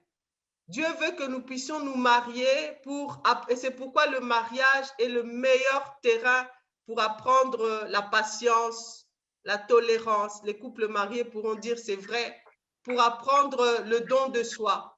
Parce que dans le mariage, tu apprends à faire des compromis, tu apprends à supporter, tu apprends à être patient envers l'autre. C'est-à-dire que lorsque nous voulons voir cette richesse-là, on doit découvrir nos comportements les uns des autres et à décider que malgré qu'on a des attitudes différentes, moi je suis trop parleur, elle est plus calme, ou ma femme est trop parlante, je ne vais pas vouloir faire d'elle une femme calme. Non, Dieu m'a donné une femme qui est expressive, je vais voir comment est-ce qu'on va trouver un terrain d'entente dans nos habitudes de vie. Comment est-ce que nous apprenons à nous apprivoiser, hein, n'est-ce pas? Pas à amener sa femme à oublier tout ce qui a fait son identité. Souvent, c'est à cause de ça que vous l'avez aimé, mais arrivé dans le mariage, on veut que les gens disparaissent et qu'ils deviennent la formule que nous, on veut. ça ne va pas être bénéfique pour votre couple. Si vous voulez que votre couple puisse mieux comprendre les objectifs de Dieu, vous devez entendre tout le monde. C'est pas qu'on est là dans des réunions et c'est papa qui parle. Dieu m'a dit, Dieu m'a dit. Et c'est ça que, comme je l'ai dit, si on va dans l'église, nos églises sont faibles en termes de richesse, de dons, de grâce, parce que le pasteur qui dit, c'est moi que Dieu a donné la vision, c'est mon église. Si tu n'es pas d'accord, tu pars. Oui, Dieu peut t'avoir donné la vision de départ, mais il t'a donné autour de toi des hommes et des femmes avec des parcours, avec des histoires, avec des dons qui sont différents, mais qui viennent enrichir ta vision. Est-ce que nous sommes d'accord? Donc, même chose dans le couple. Toi, Marie, il ne faut pas dire, chérie, Dieu a dit, femme, soyez soumise. Hein? Si Dieu veut dire quelque chose pour notre mariage, il me parlera à moi. C'est faux. C'est faux. Dieu peut te donner une pensée, mais il l'a fait passer par ta femme. Il peut donner un conseil pour mieux gérer vos finances et il le fait passer par ta femme. Donc, pour que vous puissiez affiner les objectifs de Dieu pour votre couple, vous devez apprendre à écouter. Et les parents, vous devez apprendre à écouter vos enfants aussi, parce que Dieu peut aiguiser votre famille en déposant des richesses dans vos enfants. Les valeurs de votre couple. Nous parlons de couples chrétiens, mais il y a des couples où les valeurs de leur foyer sont les valeurs de leur tribu. Sa maman lui a dit, il ne faut pas faire confiance aux hommes. Les hommes, c'est comme les lits d'hôpitaux. Son père lui a dit, les femmes, il faut tout lui donner sauf ton portefeuille et ton cœur. Donc, le mari chrétien est marié, mais les valeurs qui conduisent son couple sont les valeurs de sa tribu. Dans sa tribu, la femme, tout ce qu'elle est bonne, c'est pour faire des enfants. Mais dans la parole de Dieu, ce n'est pas ça. Ce n'est pas ça. Quelles sont les valeurs que vous vous êtes construits, vous deux? La femme est venue avec des valeurs, toi tu as des valeurs. Quelles sont, après échange, les valeurs que vous avez décidées à la lumière de la parole de Dieu? Voici les valeurs qui vont porter notre foyer. Voici la culture que nous allons poser comme fondation dans notre mariage. Hein, beaucoup sont africains. Il ne faut pas dire, oh non, la Bible n'interdit pas. Non, il y a beaucoup de bonnes choses dans nos cultures, hein, beaucoup de bonnes choses, mais tout ce qui est contraire à la parole de Dieu, nous devons mettre ça de côté. Des fois, je lis des commentaires des chrétiens, des serviteurs de Dieu par rapport à la perception de la femme, au rôle de la femme. Des fois même, je lis d'autres femmes et je me dis, ça n'a rien à voir avec la parole de Dieu. Ce sont des coutumes qu'on a déguisées derrière des versets bibliques. Parce que Josué, rappelez-vous, moi et ma maison, nous servirons l'Éternel. Hommes et femmes, il les créa à l'image de Dieu. Donc, hommes et femmes doivent servir au dessein de Dieu. Ta femme peut être stérile, mais elle peut toujours servir au dessein de Dieu. Ton mari peut ne pas avoir fait les hautes études comme toi, mais c'est un homme qui est Seigneur devant la face de Dieu et qui peut faire pour ton couple de grandes choses si toi, femme, tu es soumise à ton mari. Alors, les amis, comment est-ce qu'on peut améliorer ça pour que cette unité de la diversité devienne une réalité dans notre couple? Vous devez avoir la volonté et l'engagement des deux conjoints. Vous devez améliorer la communication au sein du couple. C'est triste de voir des couples chrétiens qui sourient à l'église, mais ils ne se parlent pas à la maison. Et on continue d'avancer comme ça. On prie, mais on pense qu'on va vivre la bénédiction de Dieu dans le mariage. Nous, les femmes, on aime bien bouder pour oui et pour non. C'est pourquoi je dis toujours, le mariage, c'est la maturité. Hein. Les hommes doivent apprendre à parler aux femmes, comme je dis bien, non pas comme des subalternes, mais des collaboratrices, des co-héritières. Si Jésus même nous considère comme co-héritiers avec eux, pourquoi l'homme considérerait-il la femme comme moins que lui, sa femme? Donc, communiquer et partager ce que nous connaissons. Un homme ne devrait pas se sentir rabaissé si sa femme lui dit, chérie, c'est pas comme ça qu'on fait un budget équilibré. Regarde, moi, j'ai fait les finances. Il ne faut pas dire, tu veux me montrer que tu as étudié. Non, dis, ah chérie, d'accord, montre-moi comment on peut faire ça. Les femmes ne devraient pas se sentir lésées si son mari lui dit, c'est un peu trop salé, hein? Tu aurais dû mettre de l'huile comme ça. Ah, donc c'est toi maintenant qui vas entrer dans la cuisine. Non, ce n'est pas que ton mari va entrer dans la cuisine, mais il a un doigté, il sait, il connaît la cuisine peut-être mieux que toi. Sois humble, accepte les orientations de ton mari. Dans le repassage, il y a des hommes qui sont plus propres que leurs femmes. Donc, il ne faut pas se dire, non, qu'est-ce que toi tu sais? Non, chérie, chez vous, non, non. J'avais vu ma mère, elle mélangeait le javel avec ça et notre maison était propre. Accepte le conseil de ton mari. Nous devons être humbles et ouverts à apprendre l'un de l'autre. Apprendre. Les enseignements de nos églises disent, c'est comme si par magie, tu viens d'une famille où tu n'as jamais eu une éducation, toi en tant qu'homme, on t'a jamais appris à vivre avec les gens, et tout d'un coup, parce que tu te maries, tu deviens un homme selon la formule de Dieu. Non, il faut apprendre, il faut apprendre. Tu viens d'une famille où il n'y avait pas d'amour, il n'y avait pas de don de soi, le service. Ton père n'a jamais levé la main dans la maison, il n'a jamais rien fait. Et parce que tu es chrétien, juste comme ça, parce que tu parles en langue, tu penses, non, il faut apprendre. Il y a des choses d'où nous venons, nous n'avons pas ces backgrounds-là. Nous n'avons pas ces choses-là. Et dans le couple, le Seigneur parfois nous met à côté des conjoints qui ont ce que nous n'avons pas.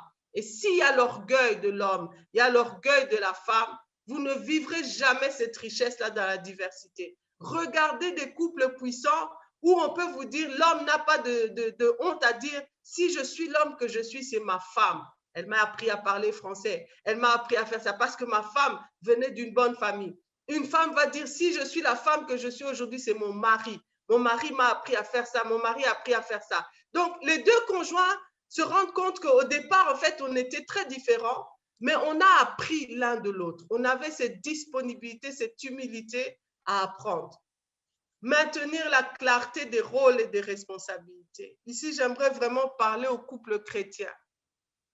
Les rôles de, c'est la femme qui fait la cuisine, c'est la femme, ce n'est pas biblique. Personne ici, là où vous êtes, peut me donner un verset biblique où Dieu assigne le travail tel à la femme, non. Même le livre de Proverbes que les gens citent, le livre-là ne parle même pas de la femme, elle a des servantes. C'est-à-dire que dans un couple chrétien, encore une fois, en prenant le temps de découvrir les forces des uns et des autres, on peut volontairement et à notre guise décider qui fera quoi dans notre maison. Si ton mari repasse mieux, il peut dire, c'est moi qui ferai le repassage à la maison. Madame fera. Si ta femme est plus calée dans les finances, chérie, c'est toi qui vas gérer le budget de la famille. Si la femme est plus spirituelle, elle ne devient pas l'entité spirituelle parce que c'est Dieu qui a établi l'homme chef du foyer. Mais tu peux dire, chérie, c'est toi qui vas faire le programme des prières pour agencer les prières. Tu restes toujours l'homme qui te dirige. Alléluia. Donc, c'est important de se découvrir et de ne pas dire, bon, dans tous les couples, l'homme va travailler, il amène l'argent, madame fait la cuisine. Non. Est-ce que dans votre couple à vous, les rôles sont comme ça, les compétences des gens sont comme ça? Votre couple ne sera pas heureux si vous copiez le modèle de vos parrains, si vous copiez le modèle de vos pasteurs. Étudiez-vous, regardez-vous et décidez volontairement. Dans notre couple, c'est comme ça que nous faisons les choses. Et demain, lorsque vous avez des enfants, intégrez vos enfants aussi dans ça. Si demain, vos garçons cuisinent mieux que les filles, assignez la tâche de la cuisine aux garçons. Si les garçons font mieux les ménages, donnez-leur plus de responsabilités. Les filles peuvent en faire toujours. Mais si, donc, ne vous enfermez pas dans des dictats qui sont cadrés selon le monde. Nous avons un Dieu qui est tellement riche, diversité d'opérations. Donc, exploitons ces choses-là, même lorsque nous répartissons les rôles dans nos foyers. Et quand nous avons réparti ces rôles, soyons souples à nous aider de temps en temps. Il y a des périodes où le mari est plus surchargé. Madame, il ne faut pas dire avant tu faisais ça, tu ne fais plus. Non. Ces jours-ci, monsieur est surchargé au travail. Il faut comprendre pourquoi. Il ne faut pas dire tu as changé. Non, il n'a pas changé. À ces jours-ci, il y a trop de charges. D'autres jours, c'est madame qui est surchargée. Donc, dans un couple chrétien, parce qu'on connaît les forces et les faiblesses de l'un et de l'autre, on est capable de changer aussi dans des périodes où il y a plus de demandes sur l'un et sur l'autre. Peut-être dans la carrière professionnelle, cette année-là, c'est ta femme qui évolue plus professionnellement. Sois souple à la maison, prends le relais. Quelque temps après, c'est toi peut-être, Marie, dans le ministère, tu es plus sollicité. Madame, prends le relais avec les enfants. Il ne faut pas dire, chérie, les enfants ne te voient pas. Non, prends le relais parce que monsieur est plus sollicité dans le ministère. Entretenir la culture du royaume et un climat de confiance dans le foyer. La confiance. Ce matin, j'ai rigolé, j'étais dans le taxi, je descendais à l'église et il y a une dame qui expliquait comment son mari sortait chaque jour avec son téléphone. Et les gens ont dit, c'est madame, c'est parce qu'il n'a pas confiance en toi. Vous vous rendez compte? Donc, dans le couple chrétien, il n'y a pas de climat de confiance si nous n'installons pas la culture du royaume. La culture du royaume, ce n'est pas la culture des Congo, des Baluba, des Mindele ou des Américains, c'est la culture du royaume. Et si vous prenez le temps de méditer ce que Jésus a fait pour son épouse, chacun de vous verra ce que tu es capable de faire. Partage et répartition des ressources. C'est incompréhensible que nous avons des couples chrétiens où les gens disent, et surtout nos couples qui sont à l'étranger, ça c'est à moi, ça c'est à toi, mais on est couple chrétien. Non, non. Je dis bien, c'est au-delà de signer communauté des biens. C'est vraiment dans un état d'esprit où ce qui est à moi est à ma femme. Ce qui est à ma femme, c'est automatique. Tout ce que Dieu nous donne, c'est pour nous deux. Et demain, c'est pour nos enfants. C'est pourquoi vous ne devez pas mettre l'Église avant votre famille. Je le dis en tant que servante de Dieu. Vous ne pouvez pas aller donner cadeau de votre parcelle sans que votre femme soit d'accord. Et demain avec vos enfants, vous ne pouvez pas faire des dons sans que vos enfants soient d'accord. On va sacrifier l'argent des vacances pour construction de l'église. Parlez-en à vos enfants. Dites les enfants, il y a un appel à l'église. Est-ce qu'on peut prendre l'argent qu'on avait prévu pour les vacances pour donner pour la construction? Vos biens vous appartiennent ensemble. Vous devez réfléchir ensemble comment les fructifier.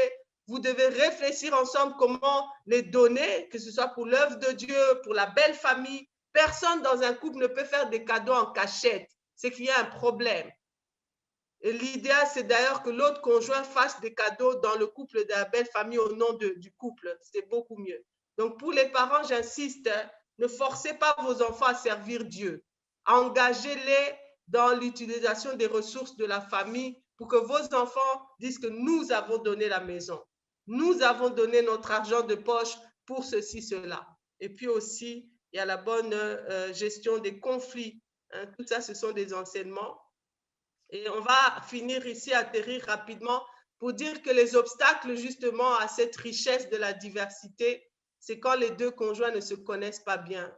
J'encadre des couples et des fiancés et c'est incroyable comment les gens ne prennent pas le temps de se connaître. On ne va pas tout connaître dans les temps des fiançailles, c'est impossible. Mais il y a un minimum qu'on doit chercher à connaître du conjoint pour réellement dire est-ce qu'il y a compatibilité. On doit être capable de partager nos connaissances. Il y a des couples qui ne seront jamais dans la richesse de cette diversité parce que les différences des gens, au lieu que ce soit une source de richesse, c'est devenu l'objet de la concurrence. Concurrence. On est mariés, mais on est en compétition dans le foyer. Même ceux qui sont des couples de serviteurs. Donc, ils sont en compétition, l'homme et la femme serviteurs, compétition dans les grâces. Compétition dans les grâces. Mauvaise communication dans le couple, ça c'est un problème. Il parle mieux aux fidèles qu'à sa femme. Elle parle mieux à ses collègues de travail qu'à son mari. Elle parle mieux à son pasteur qu'à son mari. Les couples qui ne vivent pas la richesse dans la diversité, j'ai écrit route barrée parce que vous pouvez avoir l'impression que vous avancez, mais la finalité de votre couple, c'est peut-être le divorce, c'est la séparation, parce que si vous n'avez pas ces éléments, vous n'enlevez pas ces éléments-là, vous aurez une finalité de route barrée devant vous. Pas de leadership clair de l'homme. Il est toujours là, c'est moi l'homme, c'est pas l'homme. Tu n'es pas homme parce que tu le dis. Tu es homme parce que tu fais ce qu'un homme selon l'image de Dieu fait. Tu es leader parce que Dieu a déposé en toi cette semence d'être Seigneur sur ta maison, d'être chef sur ta femme, d'être un père, un abba sur tes enfants. Mais ce leadership-là, tu dois travailler dessus. Il faut que toi, en tant que mari, tu peux avoir moins étudié que ta femme, moins avoir des richesses. Ça ne t'empêche pas d'être capable de chercher la face de Dieu et de recevoir des instructions pour ta famille, pour ton couple. De dire, chérie, cette année 2020, on va marcher comme ça. Prie ton Dieu. Ta femme peut revenir après, comme je dis, chérie, quand j'ai prié, Dieu a dit ça. OK, je réaligne les orientations de la famille. Cette année, nous serons comme ça. Papa leader, où est-ce que tu nous amènes? Ne sois pas un Elimelech, tu nous dis de quitter ici pour aller là-bas et puis après c'est la mort. Non. Il n'y aura pas de richesse dans la diversité quand l'homme crie, c'est lui le chef, mais il n'exerce pas cette autorité qui est d'abord spirituelle, qui est stratégique, qui est dans la réflexion, dans le don de soi. C'est comme ça que Jésus est leader sur son Église. C'est comme ça que Jésus est chef. Il est chef dans le service. Il est chef dans le don de soi. Il est chef dans étant un modèle. La Bible dit, nous n'avons pas un souverain sacrificateur qui ne connaisse pas. Il connaissait nos faiblesses, mais il nous a montré comment remporter la victoire sur toutes nos faiblesses. Manque de compréhension de ce que l'autre apporte au couple. Nous entendons souvent des hommes qui disent, d'ailleurs, toi, je ne sais même pas ce que tu apportes ici, hein? C'est moi qui amène l'argent. Et dès que c'est la femme qui apporte plus d'argent, eh bien, ça devient le problème. Tu parles comme ça parce que tu amènes l'argent. Non. C'est important de savoir que dans notre couple, dans cette saison, c'est madame qui amène l'argent parce que Dieu a béni ma femme par le travail. Mais moi, dans ce couple, c'est moi qui amène la stabilité spirituelle. C'est moi qui amène la dimension d'éducation pour les enfants. Non, dans mon couple, c'est mon mari qui amène la richesse financière, mais moi, j'amène les idées. Chacun comprend la valeur de l'autre dans le couple. Peut-être je ne prépare pas bien, mais dans mon couple, je mets de l'ordre dans la maison. Alléluia. Manque de transparence. Ici, ça, c'est grave. Dans les couples, moi, je regrette, les conjoints ont plus de facilité à parler de leurs difficultés aux pasteurs, aux encadreurs qu'à leurs propres conjoints. Encore une fois, si tu ne sais pas dire à ta femme, chérie, ces jours-ci, je ne prie pas bien. Ces jours-ci, je sens une tentation sexuelle envers tel collègue. Ces jours-ci, je me sens diminuée parce que je n'ai plus de travail. Si tu n'es pas capable de dire ça clairement à ta femme, vous n'allez pas être capable de vous fortifier et de donner l'opportunité à ta femme de démontrer sa richesse, de te soutenir dans les temps difficiles. Il y a beaucoup d'hommes qui manquent ça parce qu'ils ne savent pas que dans la femme que Dieu leur a donnée, il y a cette dimension que j'appelle d'Abakouk, de fils de consolation. Il cache. Et quand il cache, en fait, il va aller se réfugier dans des choses qui ne seront pas glorieuses, la boisson, les mauvaises compagnies, la pornographie, etc. Nous devons être capables d'être transparents avec nos faiblesses. C'est comme ça que dans l'Église, les hommes de Dieu échouent parce qu'ils ne nous disent pas les problèmes, ils ne disent pas à leurs collaborateurs, ces jours-ci, je ne prie plus bien, ces jours-ci, je n'ai plus la foi, ces jours-ci, j'ai des problèmes dans mon foyer, est-ce que vous pouvez prier avec moi? Ces jours-ci, je sens le péché qui s'aggrappe à moi. Et comme je l'ai dit, hein, c'est l'image de l'Église. Donc, quand nous ne sommes pas transparents les uns envers les autres dans le corps, c'est comme ça que l'Église aussi est faible. Et puis, comme nous l'avons dit, un manque d'engagement et d'adhésion. Je ne vais pas revenir dessus. Je veux prendre un temps de la prière. On a dépassé largement le temps. La conclusion de tout ce qui a été dit, c'est Jacques 4, verset 17. Celui donc qui sait faire ce qui est bien et qui ne le fait pas commet un péché. Aujourd'hui, le ciel est témoin, papa, maman, que tu as entendu que tous ceux qui dans ta coutume, dans ton éducation, dans les choses que tu as appris à l'université, n'est pas conforme à la façon dont Dieu veut que tu interagisses avec ta femme ou ton mari, tu dois le laisser. Tu dois te dire, Seigneur, taille mon caractère. Mon père m'a appris ça, mais je me rends compte que si je fais comme mon père m'a appris, je ne vivrai jamais la richesse de la diversité dans mon couple. Si je n'apprends pas à écouter ma femme, si je n'apprends pas à me soumettre à mon mari, oh, je suis à l'Occident, on me dit la femme soumise, c'est l'abus. Non, la Bible dit que c'est une grâce. C'est une grâce. Jésus, qui est notre référence, s'est soumis à son Père. La Bible dit, étant parfaitement Dieu, il n'a pas vu comme une proie arrachée d'être l'égal de Dieu, il s'est humilié. Les hommes, servir, ce n'est pas un signe de se rabaisser. Tu peux faire la vaisselle, repasser les vêtements dans ta maison, laver les pieds de ta femme, ça ne te diminue en rien. Jésus, ton modèle, Marie chrétien, a lavé les pieds de ses disciples et ça ne l'a pas rendu moins Seigneur. Alléluia. Jacques 1, verset 23, verset 5. Si quelqu'un écoute la parole et ne la met pas en pratique, il est semblable à un homme qui regarde dans un miroir son visage. Je prie le Seigneur que par rapport à ce qui a été dit, tu as pu te voir dans le miroir, déceler tes rides, déceler tes boutons noirs, donc déceler qu'il y a des cheveux blancs ici, donc déceler tous les problèmes, mais peut-être aussi tu as vu les forces que tu as, que tu pourras mettre demain en avant si tu es célibataire dans ta relation. Donc, après s'être regardé, s'en va et oublie. N'oublie pas. Mais celui qui aura plongé le regard dans la loi parfaite, la loi de la liberté, et qui aura persévéré n'étant pas un auditeur oublieux, c'est celui-là qui sera heureux dans son mariage. Il est possible, les amis, ne laissons pas le monde nous dire le contraire. Ne laissons pas les couples qui ont mal commencé, qui n'ont jamais pris le temps. Jésus était là, ils étaient aussi hauts, mais ils n'ont pas travaillé constamment, ou qui ont affronté des tempêtes. Peut-être qu'ils ne sont pas partis chercher les conseils aux beaux endroits. Et peut-être ils n'ont pas cru que Dieu pouvait faire. On ne sait pas pourquoi des gens ont mal terminé leur course. Chacun a son parcours. Mais bénéficions de la grâce qui est disponible. Si tu as déjà été dans un mauvais mariage, crois que Dieu peut te ramener dans un bon mariage.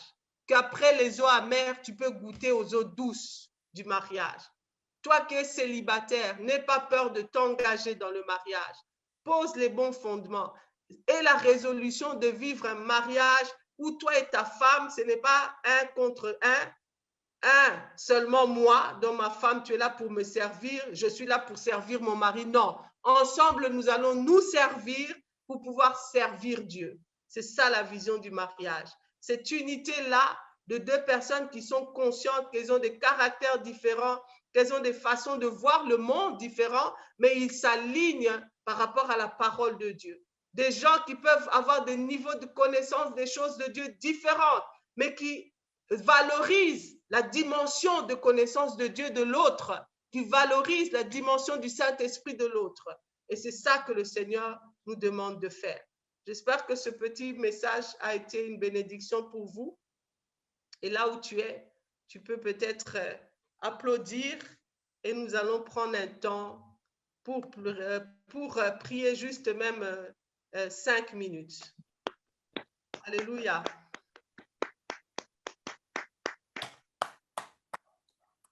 Alléluia. Que Dieu bénisse. J'espère que tu as trouvé quelque chose qui sera utile pour vous. Alléluia. Alléluia. Là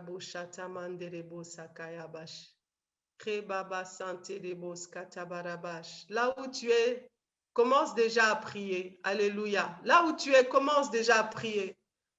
Les amis, le mariage, ce n'est pas facile. Ce n'est pas seulement parce que tu es gentil, tu crains Dieu. Rappelez-vous ce que j'ai dit au début. Ce n'est pas seulement parce que tu veux réussir dans le mariage que tu vas réussir. Les gens qui ont divorcé n'étaient pas plus préparés, moins préparés que toi. Il ne faut pas penser ça. Nous avons besoin de la grâce de Dieu. Nous avons besoin de faire notre part. J'aimerais que quelqu'un là où tu es, tu commences à dire, Seigneur, de moi-même, je ne peux pas y arriver. Je ne peux pas être une femme soumise. Je ne peux pas être un homme disposé à servir avec humilité ma femme. Je demande que tu me fasses grâce. Je demande que tu me fasses grâce. Est-ce que tu peux élever ta voix là où tu es? Élève ta voix là où tu es. Ce soir, nous venons puiser auprès de celui qui peut nous aider à vaincre nos faiblesses. Rappelle-toi, si le monde veut voir la pleine dimension de Dieu, qu'elle vienne le voir dans le couple chrétien. Je demande que Dieu me fasse grâce, que dans mon couple demain, des gens voient la gloire de Dieu. Pas parce que je serai riche avec mon mari ou puissant dans les dons spirituels, mais parce qu'ils verront l'amour, ils verront la patience, ils verront le sacrifice, ils verront la soumission, ils verront le service. Là où tu es en train de prier parce que Dieu est là ce soir au milieu de nous. Alléluia. Dis Seigneur, je veux que tu utilises mon mariage pour donner gloire à ton nom. Célibataire, dis Seigneur, conduis-moi dans le choix d'un homme et d'une femme qui va être dans la même fréquence que moi, de mettre tout pour ta gloire et qui va être prêt à s'humilier, à se dépouiller pour mettre tout pour ta gloire. Alléluia. On va se fâcher, on va se tirailler, mais que nous ayons l'humilité de se demander pardon. Des fois, on va être en froid avec ton mari, en froid avec ta femme. Ça arrive, ce n'est pas la fin du monde. Mais que nous soyons sensibles à l'Esprit de Dieu qui peut te pousser. Va demander pardon à ta femme. Toi, commence. Va demander pardon à ton mari. Toi, commence. Alléluia. Seigneur, nous sommes là ce soir parce que nous avons besoin de grâce. La gloire que nous demandons dans nos églises, Demandons-le aussi dans nos foyers. Demandons-le aussi dans nos foyers. Toi qui as été dans une relation qui a mal abouti, tu as été blessé, le divorce a été difficile. Oh, laisse que le Seigneur répande ses eaux en toi ce soir. Et tu dis, Seigneur, voilà, ma femme m'avait trahi, elle a commis l'adultère, on a divorcé. Mais je crois en un nouveau départ. Mon mari m'a battu. Il a tout arraché. Je suis sortie de ce divorce en morceaux. Mais je crois au Dieu qui restaure les ruines de ma vie. Alléluia. Quelqu'un est en train de prier ce soir. Et je prie que pendant que toi, tu fais cette prière, que ton futur mari, ta future femme fasse cette prière. Toi qui as suivi ce message alors que tu es marié, que l'Esprit de Dieu te donne la sagesse pour partager ça avec ton mari, avec ta femme. Alléluia. Nous avons besoin de toi, Seigneur. Viens glorifier Jésus. Viens glorifier Jésus. Viens glorifier Jésus. Oh Sanda Barabosha. L'Esprit de Dieu nous enseigne toutes choses. Que l'Esprit de Dieu te dise quelle est la prochaine étape. Tu dois bâtir cette collaboration. Si tu dois créer cette synergie avec ton mari. Si la fiancée que tu as, tu dois dire, ma soeur, je t'aime beaucoup, mais tu n'étais pas le meilleur choix. Maintenant, je sais que quand je regarde certaines choses, ça ne marchera pas. Alléluia. Que Dieu donne cette force-là. Mais que Dieu donne la force aussi à ceux qui ont déjà fait le choix et qui reconnaissent ce soir qu'ils ont fait le bon choix. Que Dieu fasse grâce, que votre mariage réussisse. Alléluia. L'Esprit de Dieu, nous avons besoin de toi. Ce soir, nous prions pour la guérison des cœurs, Père. Nous prions pour la guérison de ceux qui sont en couple, mais qui vivent avec un mari ou avec une femme qui les brise au éternel, qui les empêche de pleinement se déployer dans leur potentiel, qui les empêche d'expérimenter un mariage qui est jouissif, ô Dieu, qui les empêche d'être pleinement engagés pour servir le royaume. Père, nous prions pour ces couples-là, Seigneur. Nous prions pour ces couples-là, Seigneur. Car tu es le Dieu qui change les cœurs de pierre en cœur de chair. S'il y a le cœur d'un mari, il y a le cœur d'une femme qui est de pierre, Seigneur, qui doit être touché ce soir. Nous le demandons au nom de Jésus, fais-le. Nous demandons, fais-le, ô Jésus. Si ce n'est pas par sa conjointe, envoie des hommes, envoie des femmes qui aideront cet homme, cette femme à devenir le conjoint qui peut être une bénédiction pour mon frère, une bénédiction pour ma soeur. Esprit de Dieu, nous te prions. Esprit de Dieu, nous te prions. Alléluia. Donne la grâce, Seigneur. Le mariage est bon. Le mariage est bon. Le mariage est bon. Seigneur, aide un couple à accéder à cette dimension de goûter la bonté, de goûter la douceur, de goûter la gloire qu'il y a dans le mariage. Amana Kozeba. Que les langages changent. Je regrette pourquoi je me suis mariée. J'aurais dû rester célibataire. Non, Seigneur. Que les choses changent. Si 10 ans ont été 10 ans de sécheresse, 10 ans de famine émotionnelle, de sécheresse émotionnelle, d'amour, de manque de confiance, oh, que les 10 prochaines années de ce couple soient des années de vache grasse. Je le demande au nom de Jésus. Je le demande au nom de Jésus. Alléluia. Je le demande au nom de Jésus. Laissez-moi prier pour vous pour clôturer. Je crois à la grâce de Dieu. Toi qui t'accroches pour la délivrance de ton mariage, ne lâche pas prise. Amen. Ne lâche pas prise. Yes. Toi qui as confiance que Dieu peut restaurer ton mariage qui est brisé, continue de croire en Dieu. Amen. Toi qui dois prendre une décision parce que ton mariage t'a mis dans une position, il faut prendre la décision avec le Saint-Esprit. Nous n'encourageons jamais les chrétiens de divorcer, mais si tu dois prendre une décision, cherche des hommes et des femmes sages qui peuvent, à la lumière de la parole, t'aider à prendre cette décision. Rappelle-toi, Josué a dit, moi et ma maison, nous servirons l'Éternel. Nous servirons l'Éternel. Oh, ça va. Pour tous les couples qui sont stériles, je prie pour vous ce soir. Vous tous qui êtes appelés à la maternité, je prie pour vous ce soir.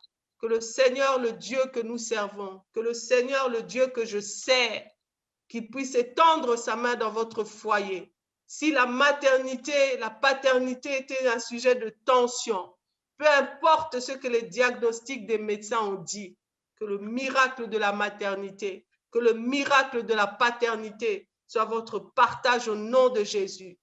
Je prie que les diagnostics changent. Je prie que l'orientation de l'esprit vous vienne clairement.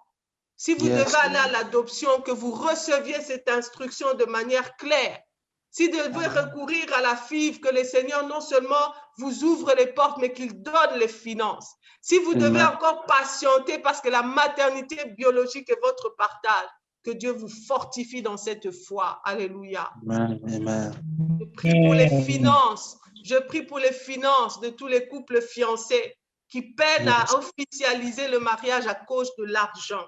Que Dieu ouvre pour vous des portes. Le Dieu qui a dit qu'il n'est pas bon à l'homme d'être seul, qui suscite les finances au nom de Jésus.